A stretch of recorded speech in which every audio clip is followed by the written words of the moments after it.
श्री स्वामी समर्थांच्या वास्तव्याने पावन झालेल्या येथील श्री वटवृक्ष मंदिरातील प्रसन्न वातावरण आपणास नेहमीच प्रफुल्लित वाटते।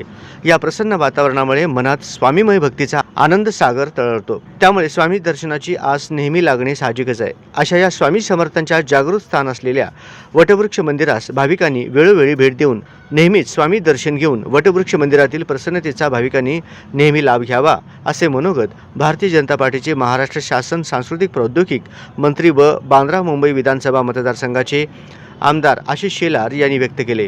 ते नुकतेच येथील श्री वटवृक्ष मंदिरात सहकुटुंब भेट देऊन श्री स्वामी समर्थांचे दर्शन घेतल्यानंतर बोलत होते। याप्रसंगी मंदिर समितीच्या वतीनं समितीचे चेअरमन महेश इंगळे यांनी आशिष शेलार यांचा सपत्नीक स्वामी समर्थांचे कृपा वस्त्र प्रसाद प्रतिमा देऊन यथोचित सत्कार केला।